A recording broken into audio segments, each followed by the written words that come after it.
Hi, I'm Bob Vila. Welcome home again. Today's a big day. We're going to get started with a tour of the new spaces, especially the kitchen. And we've finally finished all of our structural repairs, so we're going to be laying out some of the new partitions, wooden walls, as well as metal studs down in the basement.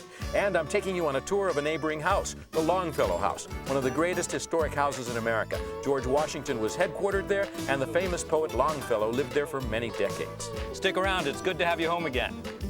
Well, the reframing of the kitchen space is complete now, and I wanted to explain it to you because, you know, this is an 1890s Victorian house, and what we started out with was a collection of pantries and small, tight spaces. We've blown everything out of the way now so that it's 18 by 25. Plenty of room for a large eat-in kitchen, big cooking area in here.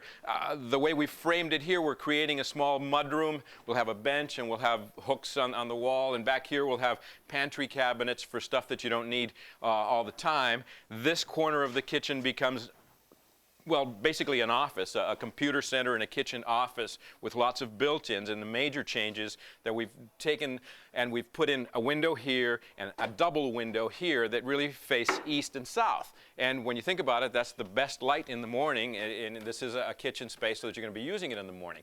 One of the things that makes it plausible to put big openings like this with glass into old 100-year-old frames is the use of what you're looking at up there, which is basically an engineered lumber product, a structural product that won't shrink in the frame, so that it's not going to make any twists or any changes to the frame. These are struck lamps. There's also micro lamps. There's many different brands, but it's basically engineered and it's very stable.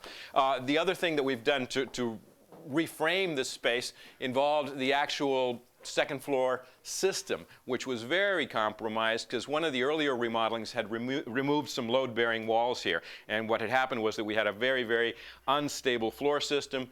Earlier in the, in the project, we put in that very, very large carrying beam that you see there, and now we've completed by putting in more of these structural lumber pieces, these engineered lumber pieces, throughout the whole area of the second floor. Let's go down to the second floor. We'll touch base with Greg Rocklin, the architect who's up there, as well as Riley, who's doing some of the framing. The second floor has really seen a lot of changes also. It's basically gutted, and we have taken out one of the bedrooms. It had 4 bedrooms, it's now going to have 3, so that we can have his and her baths off of this main room, which is the master bedroom. Hi, Greg. Hi, Bob. How are you? Things are looking good up here. Thank you. Yes, they are. Now, you've had some major structural changes to take care of in this room, because the original partition for the room went along here, and we've moved it back to this location. This is a new bearing wall that holds up this third floor. It was here where the joists from the 2 spaces were joined. Yeah. And we added a structural member to each joist and then bolted the old joists to them to stiffen them. And these are the same as we used in the kitchen area. That's right. So that we're now taking the third floor load right across the whole span here, which is now what? About 18 feet. 18 feet. So it'll be a very good size. Now, is the project on schedule? No, we're about 2 weeks behind. We've spent a lot of time reframing the second floor due to damage and some errors that were made in the original 1898 frame. So there were original errors, but then the plumbers really did, the early plumbers. The early plumbers really did a lot of damage. We had to replace a lot of joists before we could build any partitions on top of it. We're going to be able to catch up? Yeah, I think we will be. All right. I know we got Riley trying to catch up in the next room. I'll see you a bit later. Hey, Riley. Hi, Bob. And on this other side of the house, what we've got is essentially 2 rooms that are about 12 by 16. And this center area, which will have closets, and over here a bathroom, this is where we really had some very badly chopped up joist work. Right, Riley? Oh, yeah, this was a mess in here. Yeah, this was. And what we're looking at now, the new framing work that's been put in, is, again, using engineered lumber. And still, we've got 3 or 4 inch waste pipes that have been run through there, but here the span is so short that it doesn't make any difference. It's really solid enough. And we've actually put these cleats down on either side of it so that when the subfloor plywood is installed, it's flush with the tops of the joists. And that just affords us an extra 3/4 of an inch of depth, if you will, so that when we put down a mud job in ceramic tile, we're not taking up too much space and we're not taking too much away from the headroom. Are you ready to go in with us now? Yeah, this is all set, ready to go. Jordy, you going to give him a hand? We're just doing all of this partitioning with regular 2x4 stud lumber as opposed to metal. Here we go.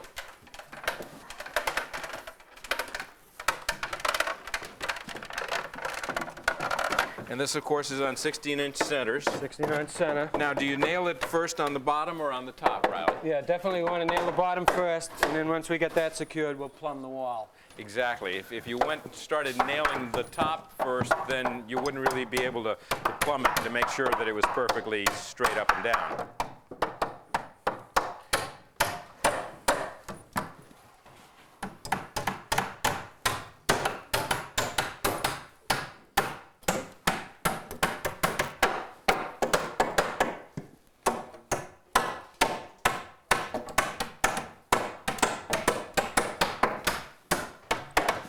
All right, let's get a level on it. Yeah. You need your, Okay. here you go.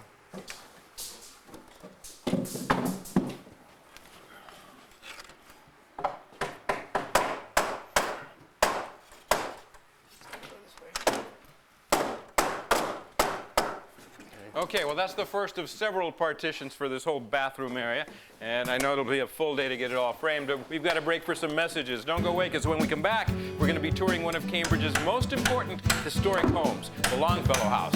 Stick around.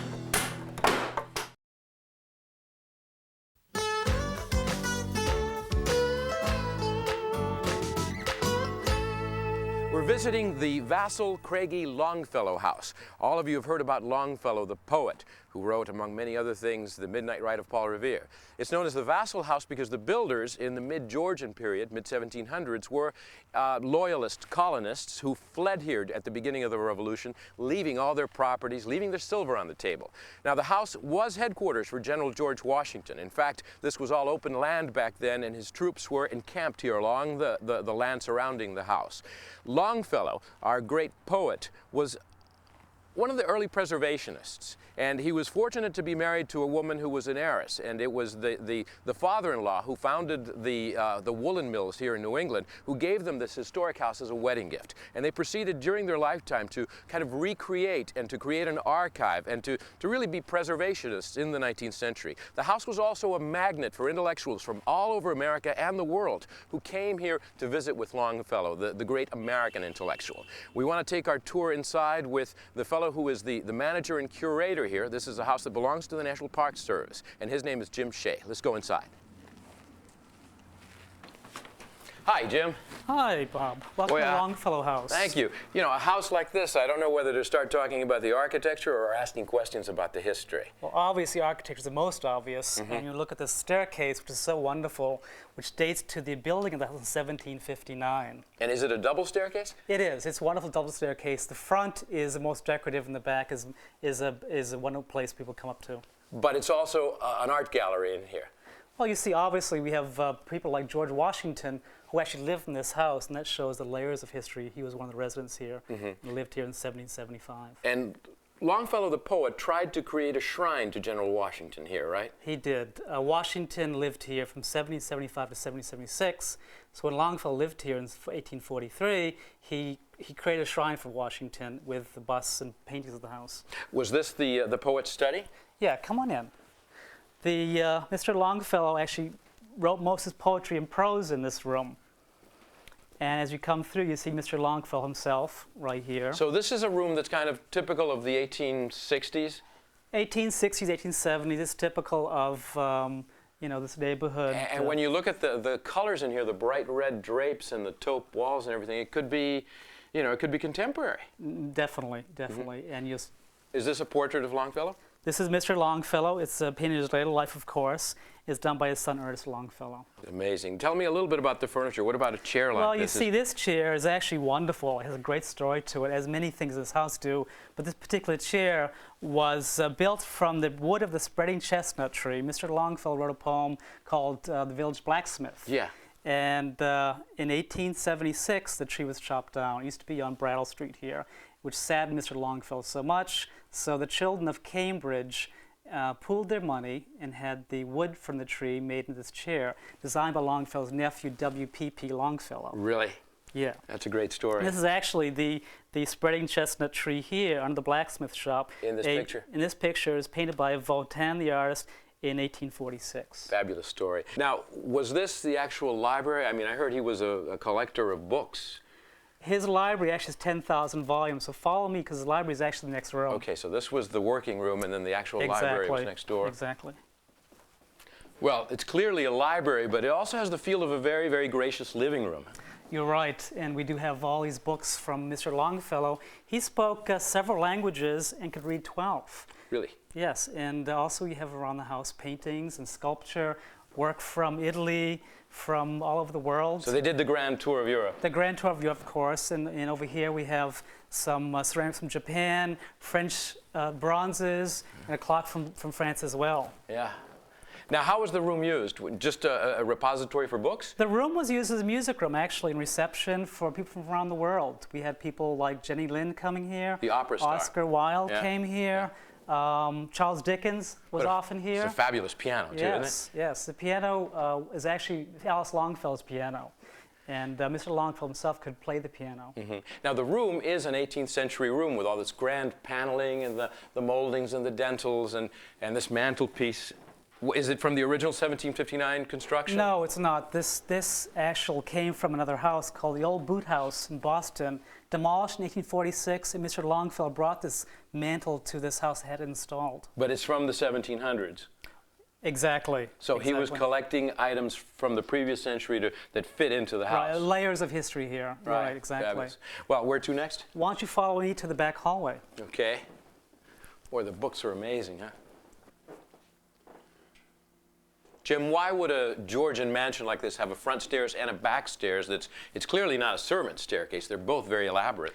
Right, well actually there's either public space and private space, this being for the family coming back here, but the visitors would not use this space at all. So this is kind of private. Exactly. I see. Exactly. And this is the formal dining room. Yep, the dining room. And is the table set for dinner? No, actually it's set for dessert table. In fact, these are all the original artifacts from the Longfellow family that you see around this room, including the paintings and this Buddhist altar table. What is this? It's a Buddhist altar table that the older son, Charles Longfellow, brought back from Japan in 1870. All red lacquered. Red lacquered, quite a right. souvenir to bring back. Yeah, he actually brought back trunks and trunks of this from Japan and China.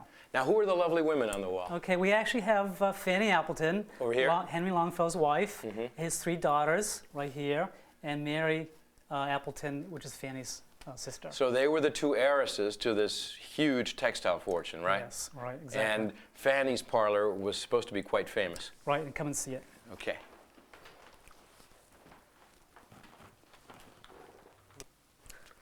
Boy, what an extraordinary room, huh? This is really high Georgian detailing. The overmantel and the mantel flanked by the arched doorways and the pilasters. This is all woodwork that's all hand-planed and carved. Broken pediment at the top. What a fabulous room. This is probably the fanciest room in the house. It is. It is. Now, the furnishings certainly don't look 18th century, though. No, they're not. They reflect the collective Henry Longfellow and Fanny Longfellow. And we have furniture and paintings from that period. What year did they move into this house? 1843. But so this is when they decorated this room? Exactly. And this is actually the original wallpaper from 1846 that Fanny chose and put in the room here. And the room was never changed? Never changed, nope. And she died tragically in a fire in this house, and this is a memorial to her from Henry Longfellow. So the family maintained the room as she had it, kind of in her memory. Exactly. How wonderful. You know, also, Martha Washington lived here, and this is a portrait of her. And this is also Martha Washington's parlor, which we have preserved. And Fanny Longfellow also was... There's that real connection between the Washingtons and the Longfellows and the whole spirit of preservation in this house. Exactly. Now, tell me, Jim, the National Park Service owns the house. Is it open year-round? It is not. Right now, we're closed 6 months out of the year.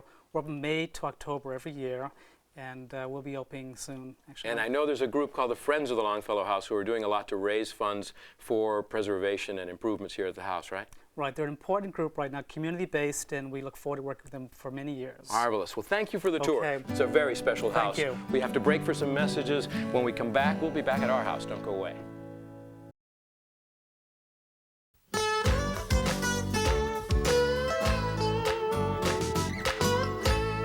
The basement entry into this house is really comfortable because we've got a fine stone entryway with full-size doors here, which means you can get a lot of material in and out of the basement. And what we're going to do here is have a nice family woodworking shop. Yeah, last week we poured a new concrete slab throughout the area, so that today we're going to be talking about putting up the metal stud partitions. Let me just show you on the floor plan. I just came into the basement from the original bulkhead, and this whole portion here is all going to be a family home workshop for boys and girls, lots of project space. We're also going to have a small wine storage closet, and we're going to have a large laundry room, space for an additional refrigerator and freezer. Over here we've got a boiler room, and we've got a half bath and an exercise room. But right now we're focusing on all these partitions that have to go in place, and we're using steel for a variety of reasons. You know, in a basement you've always got damp, and in this 100-year-old house we did have some evidence of termite damage at one point, so you don't have to worry about termites with steel. You don't have to worry about rust. It's galvanized. It's recyclable. There's a lot of reasons for working with it. And Danny Ruffini here from Fort Hill Construction, you've got the project started. How did you fasten it to the slab? Well, we screwed it down, fastened it. Mm-hmm. And, so you can use either cut nails or you can use screwdrivers. and power actuated on top of the slab. Or yeah. you can shoot it, right? Right. Yeah. Instead of And concrete. that's another point that I didn't make, is that usually they come with all these perforations so that you don't have to worry about running electrical wires or any kind of wires through the metal studs. And we lined those all up. You've already laid it out here. Yeah, we laid it out, and we just take Let this. me put these in place while you start fastening at the Yeah. bottom there. Yeah, just little tech screws. They're self-tapping screws? Little tech screws, they call them. Yeah. So that you don't have to drill holes or anything. And again, you fasten them from the bottom and then you plumb them up to the top.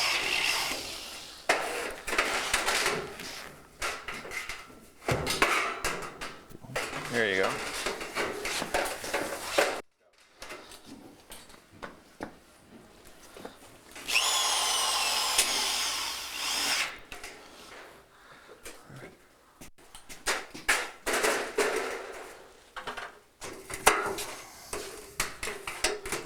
All right, we're ready to turn the corner. And again, it's the same deal, right? Go on.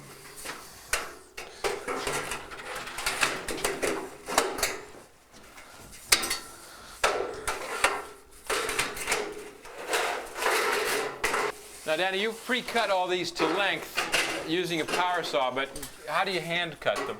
Well, you can cut these with a regular tin snips here. I have this piece here. That's going to be the header? Yeah, this is going to be the header for this opening, and we got it already marked, and we just cut it, and then we just bend it over. And this will attach to this stud here, just like that. We need to put this one in first. Yeah, yeah. Just cutting this. So that it's really not intimidating. A guy with a tin snips can do most of the work, right? 'Cause Yeah. you can also cut right along the length. Right. Well, you've got a setup over here where you can cut how many? 5 at a time? Yeah, you can cut. Let's watch you 5 run at a this. time, We've got a yeah. carborundum blade on the Yeah. power saw. Yeah, and we just hook it up with the vise Okay, now there. this is going to spit out some fireworks, so you got to have your eye protected.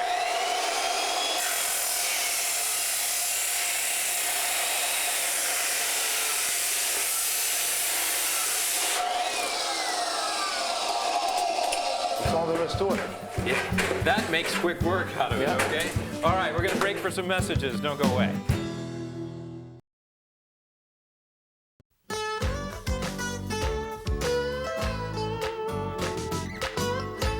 That's going to wrap things up for today. Come home again next time when we'll be working on a red cedar shingled roof, and hopefully the windows will be delivered. Till then, I'm Bob Vila. It's great to have you home again.